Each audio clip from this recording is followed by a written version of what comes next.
Question हमारे पास क्या है, जो मैं एम टर्म के रेशियो और एन टर्म के रेशियो का क्वेश्चन करा रहा था, उस सीरीज में आप क्वेश्चन को पढ़िए, हम पढ़ रहे हैं, आप सुनिए। आप लोग लिखा है if the ratio of sum of m terms and n terms of an AP is m square ratio n square, then prove that the ratio of their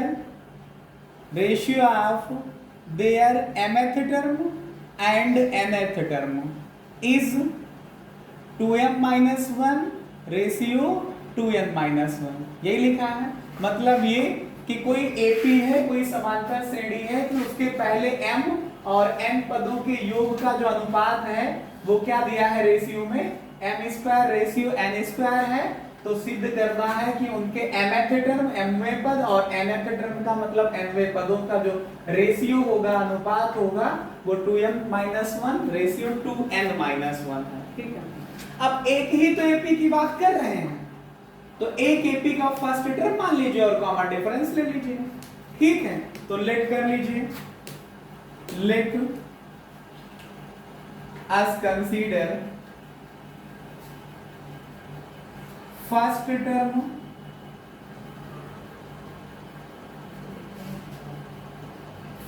term क्या मान लेते हैं, स्मॉल ए, और कॉमन डिफरेंस को क्या मान लेते हैं, स्मॉल डी। क्या मान लेते हैं, स्मॉल डी। इतने में कोई शक समस्या सवाल हो तो बताइए। फिर उसके बाद में क्वेश्चन की पहली लाइन पढ़िए, तो कह रहा है एम टर्म का रेशियो लेना है किसके साथ, एन टर्म के सम के रेशियो के साथ ना। मतलब कह रहा है कि सम लेना है, योग करना है किसका, एम टर्म का, और फिर रेशियो लेना है सम ऑफ एन टर्म के साथ। मतलब क्या लिखा है, सम ऑफ एम टर्म्स का रेशियो लेना है सम ऑफ एन टर्म्स के साथ। हिंदी इंग्लिश का है अगर, तो एम पदों का योग लिख दीजिए, हिंदी वाले लिख लेंगे, और बटे एन पदों का योग। कुछ ज्यादा दिक्कत नहीं है हिंदी इंग्लिश में। कितना है, एम स्क्वायर रेशियो का मतलब बटे एन स्क्वायर। ठीक है, इतना समझे। अब m पदों का योग या सम ऑफ m टर्म्स का फार्मूला लगाइए, तो आएगा m/2 into 2a plus m minus 1 into d total upon. n term के समेशन का फार्मूला लगाइए, तो आएगा n/2 into 2a plus n minus 1 into d, ये आएगा m स्क्वायर अपान में n स्क्वायर। अब इसको ट्रांसफर कर लीजिए, आपको जितने की जरूरत है उसके अलावा बाकी पोर्शन को ट्रांसफर कर लीजिए। ये आया 2a प्लस m माइनस 1 अपान डी इंटू डी है, अपान 2a plus n minus 1 into D. ध्यान से देखिएगा, m स्क्वायर बटे n स्क्वायर है, ये पूरी वैल्यू मल्टीप्लिकेशन में थी, तो काहे में चली आएगी, इस तरह डिवीजन में चली आएगी। ये पूरी वैल्यू यहाँ पे डिवीजन में थी, तो क्या होगी, इधर होगा तो मल्टीप्लिकेशन में हो जाएगा। ये 2 से 2 कैंसिल हो जाएगा, तो m स्क्वायर से यहाँ पे m नहीं है, ध्यान से देखिए m/2 है। तो ये आप क्या लिखोगे, फिर से क्लियर कर देते हैं। पहले एक काम करिए, ये 2 से 2 कैंसिल कर दीजिए, फिर m square upon n square है, ये n मल्टीप्लिकेशन में चला जाएगा, और ये m जो है यहाँ से इधर लाओगे तो डिवीजन में चला आएगा। तो ये कितना बचेगा, m अपान n। ये हमारे पास कितना आ गया, 2a plus m minus 1 into D, और नीचे आया 2a plus n minus 1 into D. अभी मैंने आपको यही तो क्वेश्चन समझाया था इसके पहले।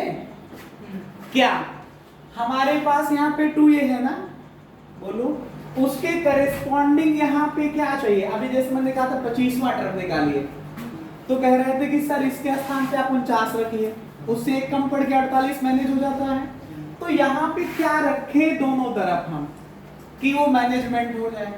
समझिए m के स्थान पे अगर हम 2m माइनस 1 ले लें, देखो कैसे, यही टर्निंग पॉइंट है। हेलो, यही है टर्निंग पॉइंट। अगर m के स्थान पे हम 2m प्लस 1 ले लें, माइनस 1 ले लें, देखो 2m माइनस 1 और फिर माइनस 1, 2m माइनस 2 हो जाएगा, 2 कॉमन मिल जाएगा ना, m माइनस 1 बचेगा। m के स्थान पे अगर आप 2m माइनस 1 ले लो तो ये माइनस 1 पहले से है, तो आप ध्यान से देखिएगा, ये 2m माइनस का 2, तो यहां से 2 कॉमन लो तो m माइनस 1, यही तो बचाना है। 2 यहां भी कॉमन हो जाएगा और n के स्थान पे 2n माइनस 1 रख दीजिए। रखना नहीं होता, इसको पुटिंग नहीं बोलते, रिप्लेसिंग बोलते हैं। रिप्लेस करना और पुट करने दोनों में अंतर है।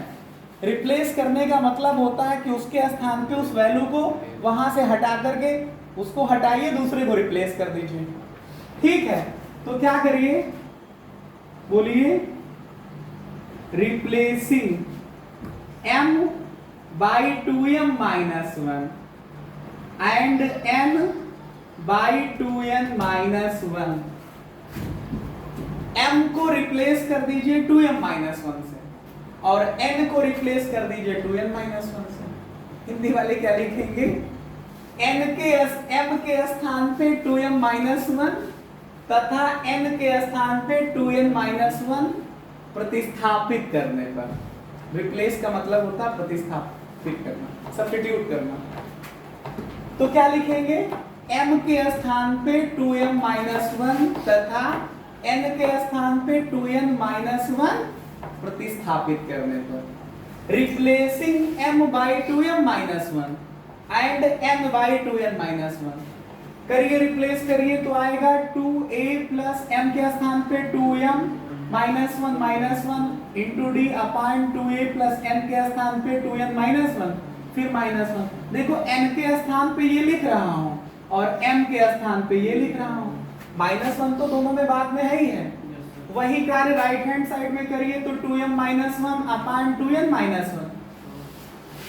चलिए ऊपर से बताइए क्या हो रहा Salve, 2a plus 2m minus का 2 into d upon 2a plus 2n minus का 2 into d is equal to 2m minus 1 upon 2n minus 1। ऊपर से 2 कॉमन ले लीजिए, नीचे से 2 कॉमन लीजिए, सब में 2 2 2 कैंसिल हो जाएगा। तो क्या बचेगा, a plus m minus 1 into d upon a plus n minus 1 into d is equal to 2m minus 1 upon 2n minus 1।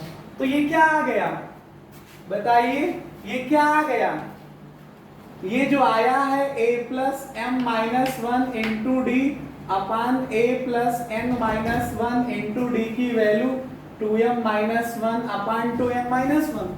तो ये क्या है, AP का nth टर्म है कि नहीं, और ये क्या है, AP का nth टर्म है, तो इसको लिख दीजिए mth term of AP upon nth term of AP is equal to 2m minus 1 upon 2n minus 1। तो यही तो प्रूव करना था।